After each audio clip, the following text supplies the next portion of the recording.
Good afternoon to all of our viewers and welcome to today's edition of NMH at 1. I'm your hostess Priska Anyolo and thank you so much for joining us.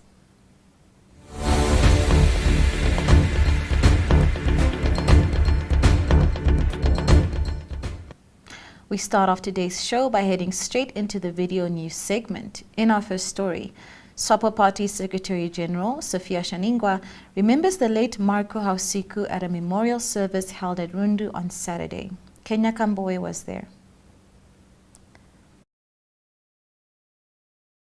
Comrade Hausiku was an extraordinary leader who served with discipline and fairness. Hear me again. He served this party with discipline and fairness. During his tenure as Deputy Secretary General and Rector of the SWAPO Party School, Comrade Hausiku indeed, a leader of note, humble, fair, considerate, wise, and committed to molding and developing brilliant cadres through the party school. As a teacher by profession, we continued to learn from the late Comrade Hausiku and tap from his wisdom. He was a pillar in our organization, SWAPO. He was a unifier who knew no faction. Listen to this one. He was a pillar who knew no faction. And he always said no to factions.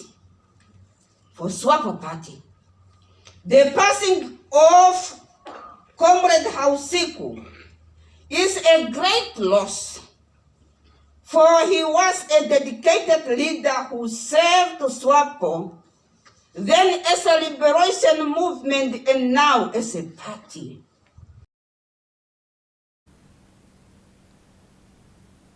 Education Minister Anangi Pondoka, during a visit to Otjiwarongo, advised teachers and learners to not look at the new AS-level curriculum as difficult, but to look at overcoming the challenges that they face during teaching and learning of the subjects. Esther Kamati reports. As a learner, you look at your different subjects. What are those components that are problematic to me? Don't just look at the subject and say, physics is difficult. Mathematics, I'm going to leave it. Like what I heard here, some learners just left because of that word, difficult. Even before sitting in front of a teacher. But maybe you said in front of the teacher, but the teacher is also saying it's difficult. You go home, your parents say it's difficult. Minister speaks, difficult. Director stand up, difficult. Everybody, everything is difficult. Children, run away. Don't run before you try. That's cowardice. Yes. That's cowardice. Lack of faith. But if you start it and break it down nicely, and you apply your mind to it, and you identify those difficult ones, then you'll be able to go through. Then you look again as teachers, what learners are standing in front of you. I'm talking about breaking up this thing in chunks. You look at them. Lucky enough, the learners you have are the top of the cream. You look at the qualification, the requirement for them to reach there. A to C. Those are the people you have. And here you sit and tell yourself, I will not be able to pass them. When they are already ready to pass, look at them and their different intellectual differences. Agribank dispersed loans to the value of 217 million Namibian dollars, benefiting a total of 1,301 customers in the financial year ended on the 31st of March 2020/2021. This report was compiled by Nampa. Of the amount, a total of 44 million Namibia dollars exclusively benefited female clients compared to 21 million Namibia dollars in the previous financial year. An amount of 39 million Namibia dollars was lent exclusively to the youth, while 13 million Namibia dollars was lent to commercial farmers without collateral. This was revealed in the bank's annual financial statement report on the affairs and activities of agribanks during the preceding financial year, unveiled on Thursday. Agribank's marketing and communications manager, Rino Muranda, stated that the bank has achieved an overall score of 82.2% on the Prudential Standards rating based on an audit assessment, placing it in the A category of African development finance institutions for the third consecutive year. He said the bank has delivered solid financial results for a fifth consecutive year, recording a surplus of 37 million Namibia dollars, while a total of 13,948 farmers countrywide benefited from training and mentorship interventions by the bank. Statistics further revealed that the bank's expenses were contained at 6% and the operating surplus decreased by 30.9% to 37.2 million Namibia dollars, in line with the market condition, while the total asset grew by 12.2% from 3.1 billion Namibia dollars in 2019-2020 financial year to 3.4 billion Namibia dollars in the 2020-2021 financial year.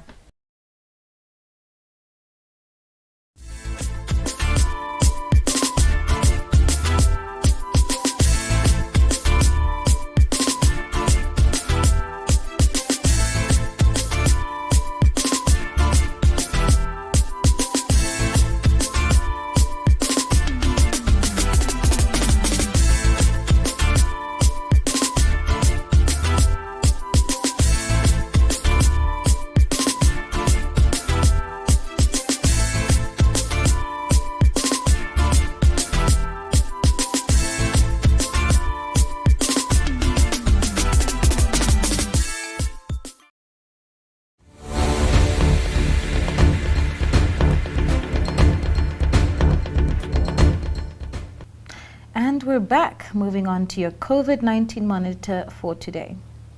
By Saturday, Namibia still listed 2,306 active cases and an overall recovery rate of 95.4%. As previously, the clearing of cases that are older than 14 days are, however, again lapsing behind, especially in the regions of Irongo and Khomas. Active cases should be about 1,400, with backlogs of about 800 and 140 older cases in Irongo and Khomas respectively. This would take the recovery rate to 96% or more. Due to the backlog in Irongo, this region shows a recovery rate of 93% compared to 97% for the capital city of Windhoek. There is only a slight backlog in clearing old cases in the Karas region. All other regions are on or close to par with the 2-week margin, and many have less active cases than those reported since the 21st of August. 10 of the country's 14 regions have recovery rates of 95% or better.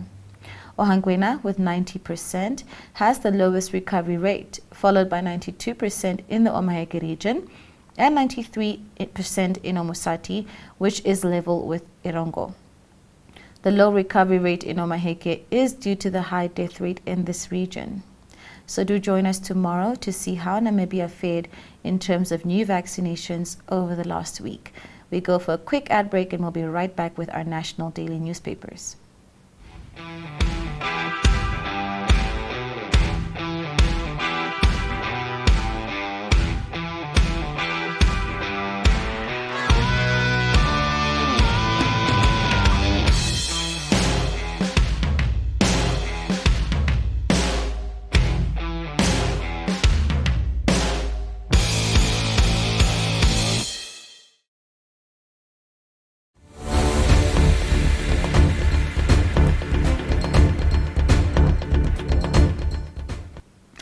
Looking at our newspaper front pages of today. According to Namibian Sun, the Namibian police opened 15 cases of rape involving children and teenagers since the start of July. These rapes are related only to cases reported over weekends and involved 12 girls, 2 boys, and 1 child whose gender was not identified, all aged between 11 months and 17 years. Republican reports that a trainee pilot had a lucky escape on Saturday afternoon when he did a local navigation exercise and overshot the landing strip he was supposed to land on near a farm in the Omaruru area. The 44-year-old pilot sustained back injuries and a wound to his head when the Piper Cherokee 180 was pushed off the runway by a light crosswind and hit the trees next to the airport. Allgemeine Zeitung reports that for the past week, there has been increasing coverage aimed at creating awareness for the Africa Oil Week conference slated for the end of 2021. Largely unnoticed until now, this highlights the extent to which Namibia has now turned to oil production. Namibian Minister of Mines, Tom Alwendo, is being celebrated as a driving force. The Namibian reports that Icelandic whistleblower Johannes Stephenson says both Namibian and Icelandic fish rot accused are trying to jeopardize and delay the fishing rights bribery scheme cases by lying to the court. New Era says the community of Okombahe in the Erongo region is up in arms over a proposed marble mining project in the area, saying they will fight against the activity with all power. Residents expressed their discontent over the planned mining that will be conducted on a 7,464 hectare of land that is part of the Kanheb mountain. According to residents, not only is the planned project too close to the community and surrounding farms, but also threatens their cultural heritage, tourist attraction sites, and grazing.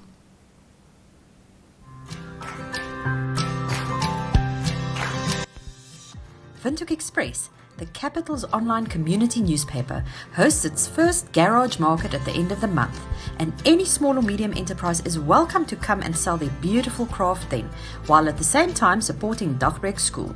There will also be a variety of previously loved cars on sale. Don't delay. Book your spot today.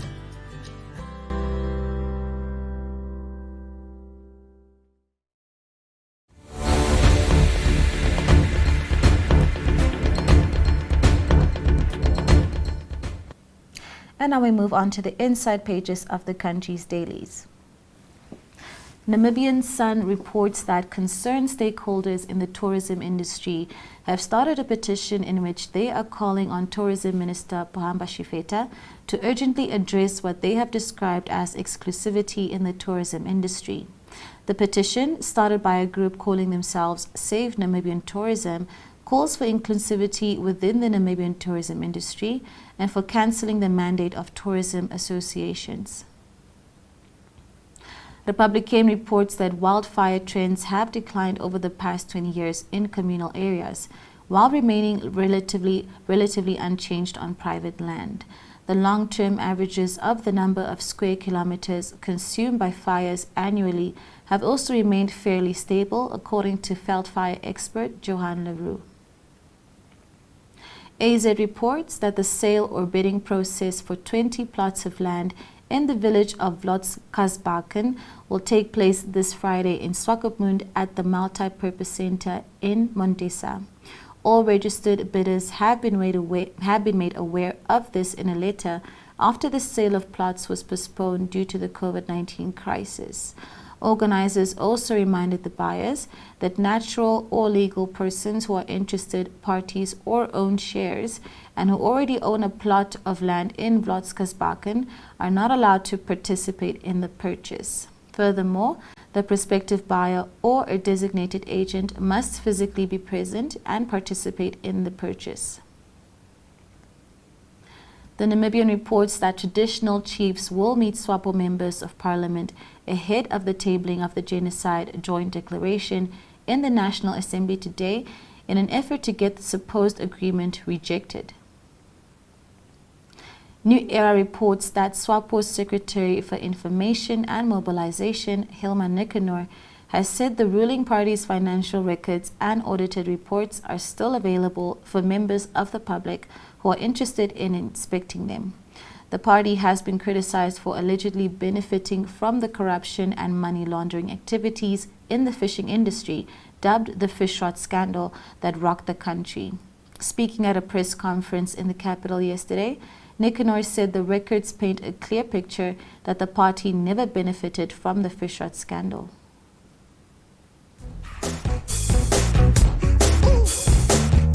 Come on now. Say hey.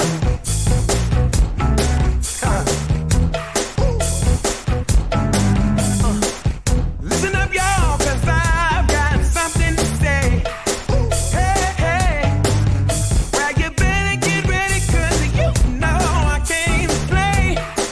Hey, hey, I'm trying to sit in the ground. It's time to wake up this time.